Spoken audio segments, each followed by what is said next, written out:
Muy buenos días a todas y a todos. Una alegría nuevamente aquí desde Jutiapa, Guatemala, en este jueves 3 de septiembre, en donde seguimos meditando la palabra de Dios en el Evangelio de Lucas, ahora en este capítulo 5, que nos dice así. La gente se agolpaba junto a Jesús para escuchar la palabra de Dios, mientras él estaba a la orilla del lago de Genesaret. Vio dos barcas junto a la orilla y los pescadores se habían bajado y estaban lavando sus redes. Subiendo a una de las barcas, la de Simón, le pidió que se apartase un poco de tierra. Se sentó y se puso a enseñar a la multitud desde la barca. Cuando acabó de hablar, le dijo a Simón: navega el agua adentro y echa las redes para pescar. Le replicó Simón: Maestro, hemos trabajado toda la noche y no hemos sacado nada, pero ya que tú lo dices, echaremos las redes. Lo hicieron y capturaron tal cantidad de peces que reventaban las redes. Hicieron señas a los socios de la otra barca para que fueran a ayudarlos. Llegaron y llenaron las dos barcas que casi se hundían. Al verlo, Simón Pedro cayó a los pies de Jesús y dijo: apártate de mí, Señor, que soy un pecador. Ya que el temor se había apoderado de él y de todos sus compañeros por la cantidad de peces que habían pescado. Lo mismo sucedía a Juan y a Santiago, hijos de Zebedeo, que eran socios de Simón. Jesús le dijo a Simón: no temas, en adelante serás pescador de hombres. Entonces, amarrando las barcas, lo dejaron todo y lo siguieron. Esto es palabra de Dios. Te alabamos, Señor. ¿Y qué nos dice este lenguaje? ¿Qué mensaje nos deja?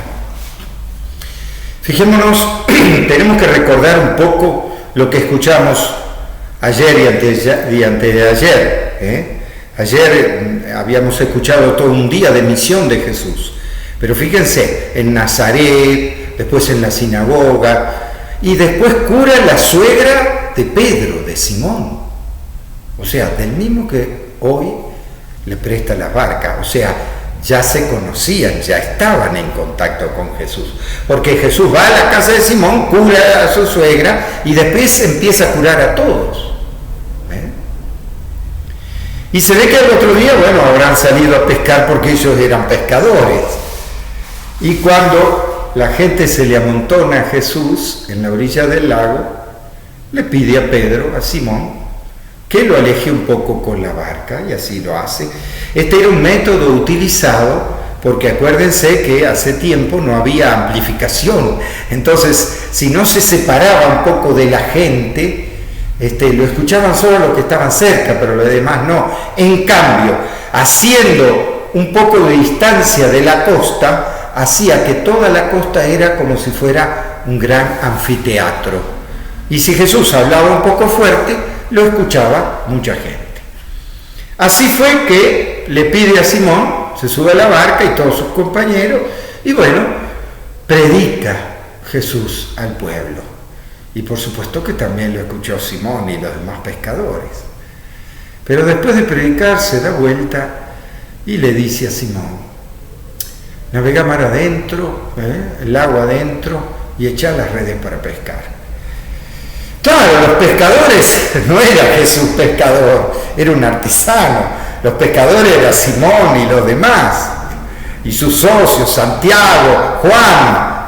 Pero él le dice: mirá, no pescamos nada en toda la noche, pero si vos lo pedís, echamos la red. Y lo hicieron. O sea, obedecieron a Jesús, escucharon a Jesús. ¿Y qué sucedió? Una pesca tan grande que hasta ellos, que eran pescadores, quedaron conmovidos. Llamaron a la otra barca, sin embargo las dos barcas estaban tan llenas que casi se hundían. O sea, ese acontecimiento los conmovió a todos y los llenó de temor. ¿Por qué? Porque el que había dicho eso era Jesús. Y por eso esta reacción de Pedro, es siempre reaccionando primero, Pedro, apártate de mí, Señor, que soy un pecador. Como diciendo, este es un grande, un gran hombre, y yo soy un pecador. Pero Jesús le dice, no temas, desde ahora en adelante lo voy a hacer pescador de hombres. O sea, no solo le dice que no tengan miedo, sino que les va a enseñar el camino de ser misioneros del reino, de ser pescador de hombres. Ciertamente que nos dice esta pesca milagrosa, esta fecundidad con Jesús. Este llamado que uno puede decir a Simón y a los discípulos, bueno, pero no solo, a 2000 años de eso, el llamado es para todos. Si tenemos una experiencia de Jesús, una experiencia con la Virgen, vamos a sentir ese llamado. En lo que sea nuestra vida, en lo que estemos llamados y en lo que nos toque vivir. Pero ciertamente que tener una experiencia de Jesús y de la Virgen conmueve el corazón y nos llama a decir, bueno, ¿qué? ¿Vamos a hacer una pesca milagrosa? Bueno, no cualquiera podrá decir, vimos una pesca milagrosa o de hombres. En mi caso sí, ¿saben por qué? Porque escuché el llamado de Jesús y de la Virgen a hacer la peregrinación de México a Argentina. Y muchas veces me pasó. Me pasó que estar sorprendido por cómo Jesús y la Virgen llaman a la multitud.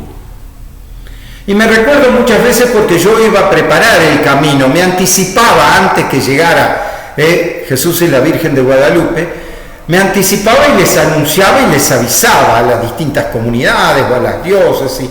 Me acuerdo una vez que llegué a Colombia, o también una vez que llegué a Ecuador, a Riobamba, un lugar muy indígena, y justo cuando llegué estaban de reunión de clero. Entonces yo les dije, miren, el acontecimiento de la Virgen es así, vienen multitudes, y esto y lo otro, les expliqué. Entonces vamos a la entrada del pueblo a recibir a la Virgen y al Cristo de Esquipula, y después vamos hasta un lugar que sea abierto, grande, para la multitud.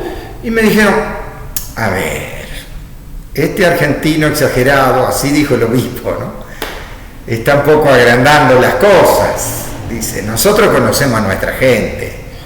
En la catedral va a caber la gente. Y yo le dije, perdón, pero ¿cuánta gente puede caber en la catedral? Y entre 400 y 500 personas. Le digo, no alcanza. Para la llegada de la Virgen no va a alcanzar. Mi experiencia me dice que llama a multitudes. Pero vos sos siempre exagerado. Todos se rieron de mí. Y yo le insistí una y otra vez. Bueno, así quedamos. ¿Qué pasó? Cuando estamos por llegar caminando con la Virgen, yo me adelanté porque dije, esto no están preparando, no me hicieron caso.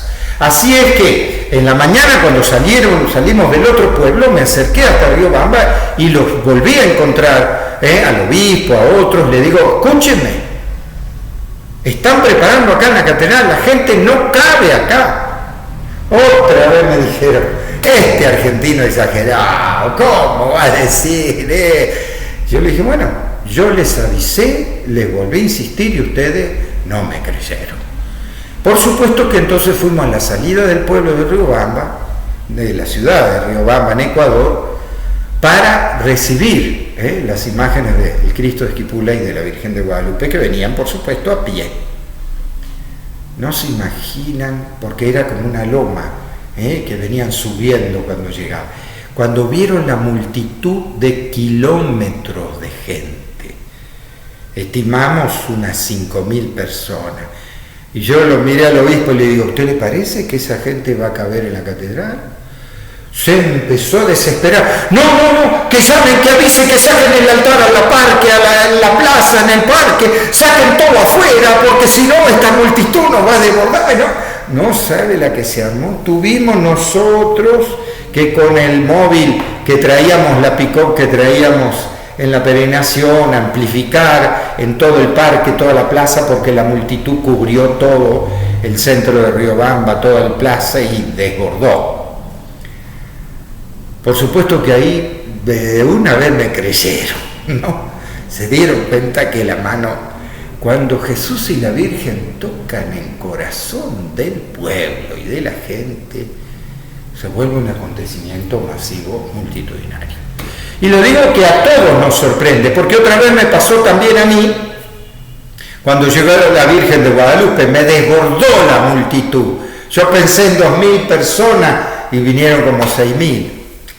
Aunque yo les tengo que decir, más de una vez también, uno en cuestiones pastorales también ha sufrido la soledad y el silencio en alguna misión. Entonces uno se tiene que pensar en qué fallamos que no presentamos bien la buena noticia. ¿Por qué? Porque si no, muchas veces hay gente que le echa la culpa a la gente. Y en realidad, si le tocamos el corazón del pueblo, el pueblo reacciona, como la pesca milagrosa. A mí no me cabe la menor duda. Por eso, ¿qué desafío tenemos en esta pandemia, el salir? A ver, ¿qué llamado nos hace Jesús? ¿Cómo haremos para salir de esta, para nuevamente evangelizar con una forma nueva? Claro, nos ha cambiado la vida todo esto. Es un verdadero desafío. ¿Cómo hacerlo en esta salida de pandemia, pero que todavía el temor al contagio? Nosotros dijimos, los templos no lo podemos hacer, lo vamos a hacer en cancha de fútbol o en lugares abiertos, porque si no, no podemos en los templos. Pero será una nueva eclesiología, una nueva manera de empezar, como la de Jesús. Desde la calle, desde el pueblo, desde el lugar más distante, desde la periferia de las parroquias. Desde ahí tenemos que empezar, como dice el Papa Francisco. Gran desafío nos espera. Que Dios los bendiga, en el nombre del Padre, del Hijo y del Espíritu Santo. Amén.